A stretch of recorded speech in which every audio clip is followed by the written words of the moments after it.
So this is not the video I want to make, but here we are anyways. I'll be really honest, I had all these plans at the beginning of the year about what videos I was gonna make, and then it felt really weird trying to film those videos as usual without at least touching upon this.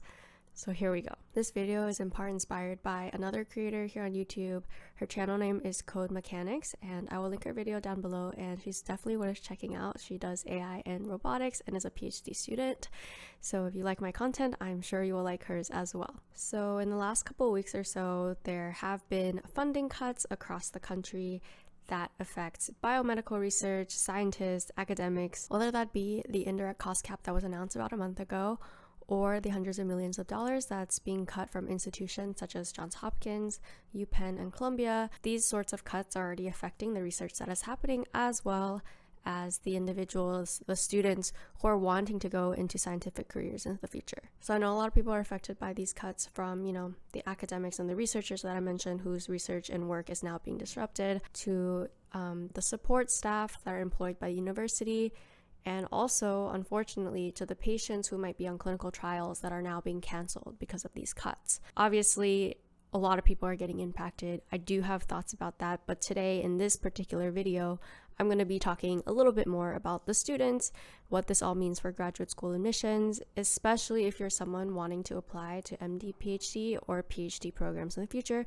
because that's kind of what my channel talks about. So to kind of understand what's been happening to grad programs around the country, I think we should go back to about a month ago when this kind of all first started, when it was announced that there will now be a 15% indirect cost cap on NIH funding. I feel like that's when PhD programs and admissions first started reacting, and a lot of changes have kind of come since that announcement. So just a little bit of background on what indirect costs are. I personally did not know anything about this up until a month ago when I first heard this news. So if you don't know, PhD students are funded. So what that means is that the tuition is covered, and typically PhD students are also given a stipend for living expenses. It's just like $30,000, $40,000 if you live in a high cost of living area. And all of this is very transparent. You can usually find all this information on a given PhD department's website. Now, the funding of PhD students, including the tuition and the stipend, are not part of the indirect costs, but what is part of the indirect costs is like everything else that might make a university operational. So let's say you're a PhD student working on a project. If you work in like a wet lab, maybe you need certain reagents. So those reagents and the things specific to your project would be counted as a direct cost, as far as I understand it. But what is an indirect cost is, for example, the lab space that you're in, the maintenance staff, the heating, the cooling, everything that is required to make your project work that isn't directly tied to your project is considered an indirect cost. So in my case, as a computational PhD student, I have a little cubicle that I do work in. My department has a physical space where there are classrooms and offices and different workspaces. So that kind of all falls under the umbrella of an indirect cost. If your program has support staff, whether that be IT or grants manager or someone who just does admin work, their salaries are also considered an indirect costs. Basically, anything that is related to research but not directly tied to a specific research project is considered an indirect cost. And I'll be linking an article down below in the description box, kind of detailing and breaking down all of this so you can read for yourself, but that's kind of how I understand it to be. Basically, research can't really happen if you're not able to cover these indirect costs. You can have a PhD student and like a project and the reagents, but if you don't have a physical workspace for them to do their work in, then it's not going to happen. As far as I know, this cap has been blocked so far via a judge, but I do think the universities are still very much reacting to this as if it is happening. And I also think a lot of universities are kind of bracing themselves for more cuts from the NIH, which I feel like they're also still anticipating to happen. Hi, editing Cindy here. I just want to provide a little bit of a clarification because I think I just move on to what universities are doing now. I brought up the indirect cost cap because that's kind of where everything started. And I think in part, even though it has been blocked by a judge so far, universities are still very much kind of still bracing themselves for that possibility. But I think the indirect cost cap was mostly just a starting point. And since then, grants have been cut from PIs, Training grants have also been cut. And so it's no longer just the potential of indirect costs being lost, it's actual direct costs being lost as well. And I also think universities are potentially bracing themselves for maybe grants to be more scarce in the future, potentially even more funding cuts. Right now, it's only hitting certain universities, but not others, or certain types of projects right now, but not others. And I think everyone's kind of just like bracing for the more far reaching impact that we'll have on research projects and also universities in general. So back to the video. So what that looks like in terms of grad admissions is that universities are either cutting their programs entirely. I know, for example, this is the case for UMass, where they cut the MD PhD program entirely. They're not admitting anyone this year. And then everyone who they have already admitted to the MD PhD program, they are basically rescinding the dual degree and saying that they're welcome in the MD class, but they can't fund any PhD students right now. Another thing that I've seen universities do is they would offer admission, but say that they cannot guarantee funding or they cannot guarantee a lab. I made a similar video like this on my TikTok, and some people have shared anecdotal experiences, and I'll also link a Reddit post down below of different letters people have gotten from universities across the country. And lastly, a way that universities have been reacting to these funding challenges is they are aiming for a smaller class and just admitting less people. I think one of the deans at my school pointed out that they're aiming for, I guess, a 50% cut this year, so the class size will be half as big as what it was in the past, because they just can't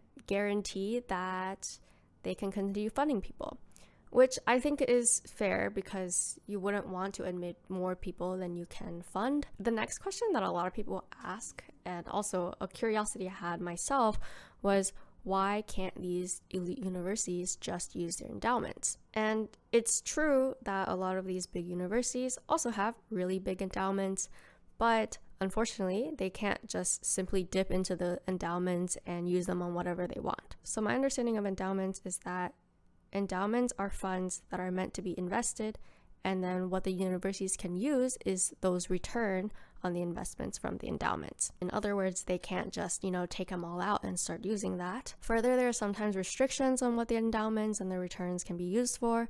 So, for example, at my school, there is a specific endowment that is meant to help with financial aid for medical students, and that is the only thing it can be used for, and it can't just be taken out to fund PhD students, for example. I also think the argument that we should just solve this problem through the school's endowment is not a great one, because there are tons and tons of public universities with very small or no endowment at all, and I think they play a huge and critical role in research and education and innovation as well, that I feel like people often miss from this conversation. So what does this all mean in terms of graduate school admissions? Well, first off, I think that there's simply a lot of uncertainty right now.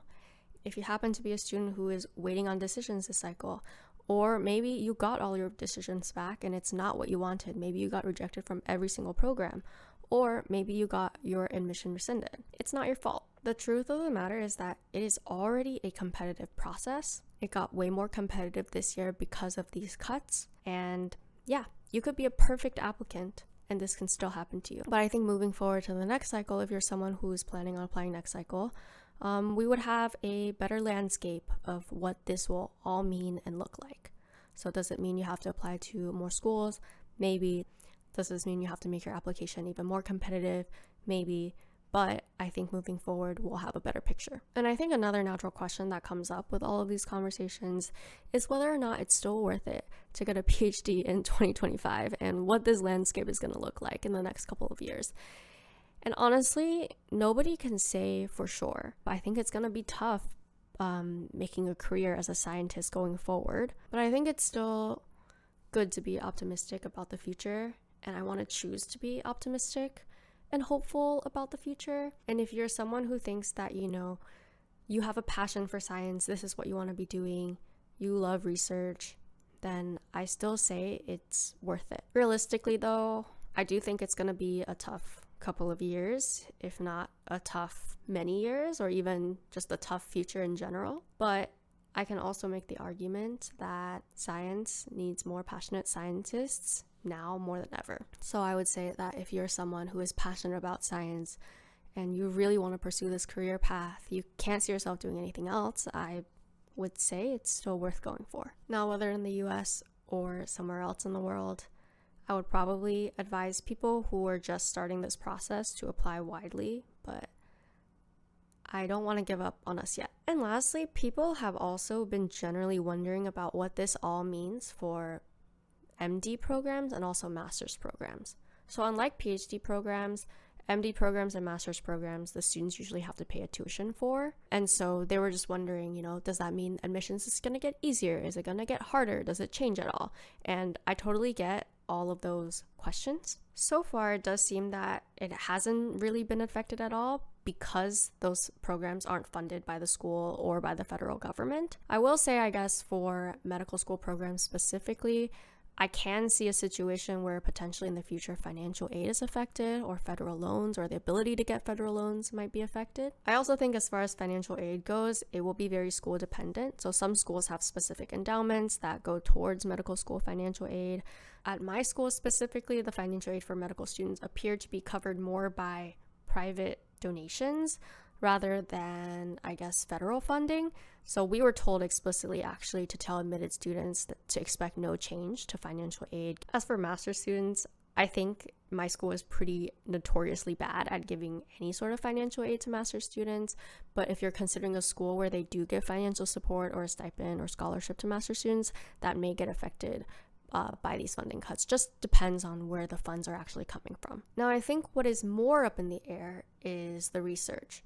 So a lot of medical students do research, and a lot of master's students do research because they're hoping to get into a PhD program in the future. So that might get affected because even though master's programs and medical school programs are usually self-funded, research opportunities do not exist if labs do not exist, and labs will not exist if there are no funding opportunities allowing labs to exist. All right, so that's gonna be it for me. The sun is going down as I am recording this. I'm sorry this is such a depressing video. The next one will not be depressing. I just felt like it's hard to talk about the content that I usually talk about on this channel without at least addressing a little bit about how admissions is gonna be changing in the future.